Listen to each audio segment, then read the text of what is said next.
They like the piggy fish. Here, piggy. I put on a pigfish, grunt, a couple other things that you call them. Put one on, put him out there. Last fish was a pinfish. Fish before that was a greenback, but they immediately ate this pigfish.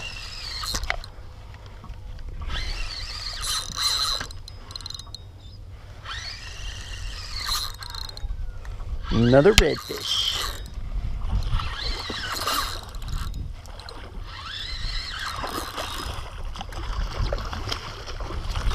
You hurried up, you're blocking my way.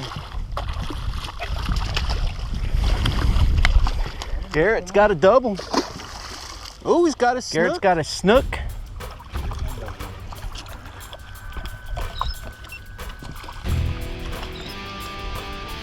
There's your old snook. line sighted.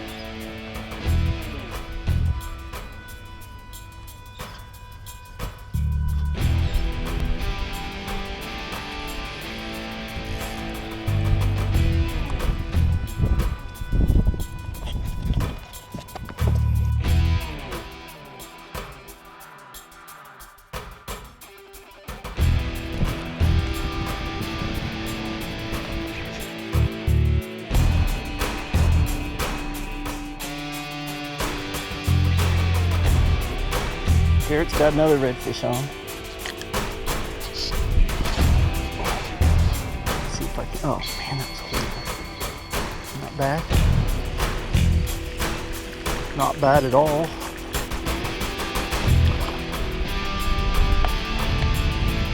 Not bad at all. Okay, Garrett is hooked up again. Garrett, how many redfish was your most that you've caught in a day? 3 or 4. What?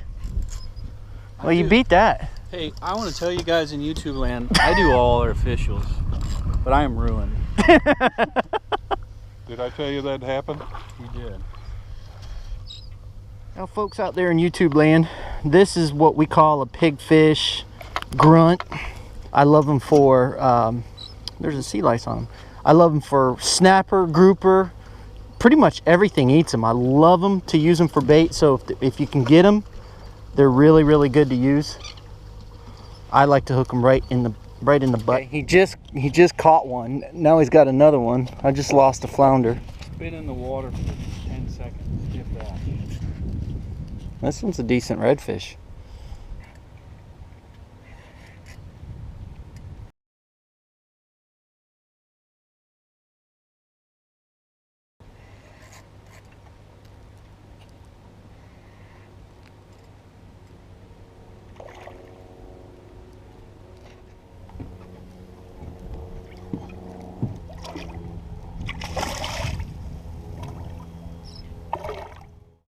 Whoa! But you see what I said about the mullet, right? Yeah. Once those mullets started getting active is when we started catching fish. I hear from this old man in the back of the boat all the time, well, where there's mullet, there's just more mullet. That's because he doesn't understand how to catch fish in with the mullet. Just because you find mullet doesn't mean you're going to find the fish necessarily. You've got to look around. You've got to be patient. I'm going after number 10. It's in a bad one. No? I'm catching up, man.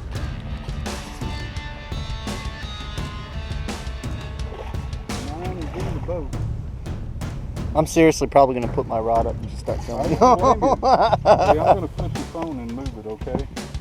Oh, Bottle to get yeah, I got it. taken care of. Another redfish. We've caught a bunch of redfish here.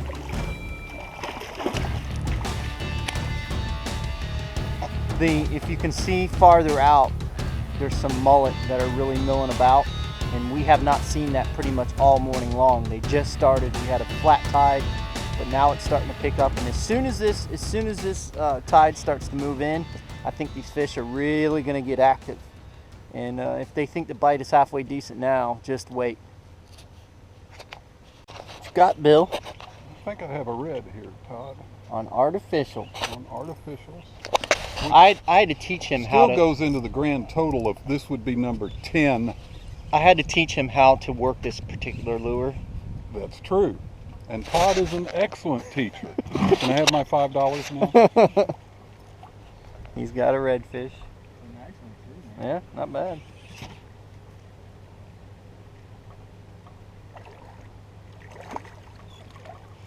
Probably swallowed it. Yeah, he inhaled it pretty good. Yeah. Garrett's going to throw right there, and he's going to catch another one. Look at him. And that's on a greenie. Can't throw his bait 25 feet catching all the damn fish. I know. I'm throwing mine too far. So what happens here today, guys, is we got some fish going off. You recording this? Yeah, I'm recording it. And these here fish, You're going to have to face the camera so he can hear you. these here fish, they're redfish. They're found in Tampa Bay and different areas. And what you got to do is you got to throw the bait out there in the water, and eventually someone's going to take it. I've been slaying the needlefish, and I decided to upgrade and get on these here reds, and I can't stop. I'm like on fire. Just another day in my life, you know. There you go.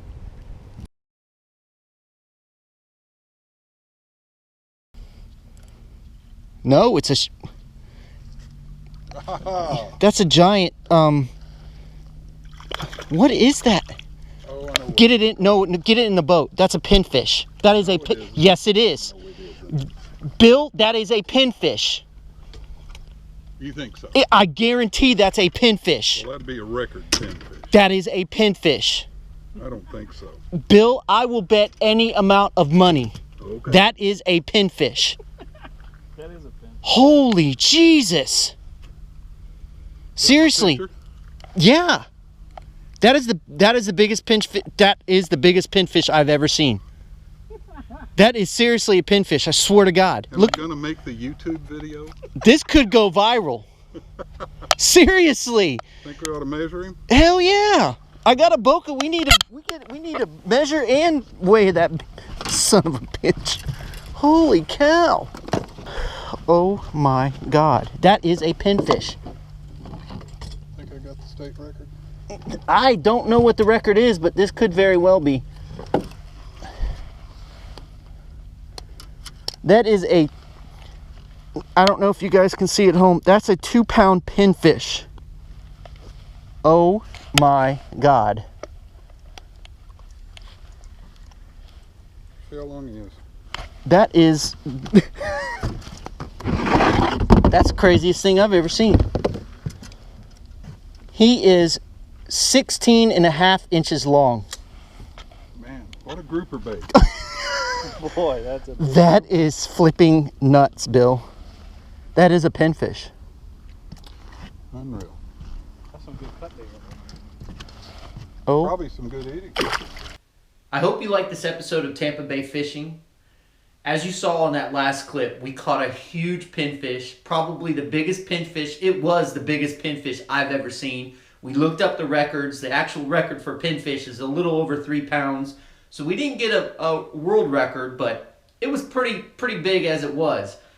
But now I'm going to explain to you what type of bait fish that we catch in Tampa Bay and that we use for bait for the inshore species and for grouper and snapper and tarpon and things like that. Today I wanted to talk about the difference between bait fish that we use. In Tampa Bay there are scaled sardines, threadfin herring, and pinfish and grunts. I like to use all of them for certain circumstances. Now let me explain to you a little bit about what the scaled sardine is and how it looks. As you see on the screen behind me, the scaled sardine is a little bit thicker than a threadfin herring, and it doesn't have that long thread-like fin that comes off the top of the dorsal fin. They're much hardier, they last longer in the live well, and they actually react to the chum that we put in the water to get them up off the bottom or off the flat coming into a certain area where we're chumming to throw the cast net. Now the threadfin herring don't last as long in the live well. They aren't as hardy. They don't react to chum. and they're much different when it comes to catching them. The tide actually, for me, has to be running harder to get the thread fins during the summer than it does on a slack tide. If it's a slack tide, it's very difficult to catch threadfin herring. Now, pinfish and grunts react the same way to chum. They come to the chum, and they usually, in deeper water, they'll hug the bottom during the cold winters like we have, and then during the summer, they're on the flats, so they're a little bit easier to catch. And a lot of times, we'll catch them with sabiki rigs tipped with squid. So those are the types of different bait fish that we have in Tampa Bay. I hope this helps you out, and if you have any questions, let us know.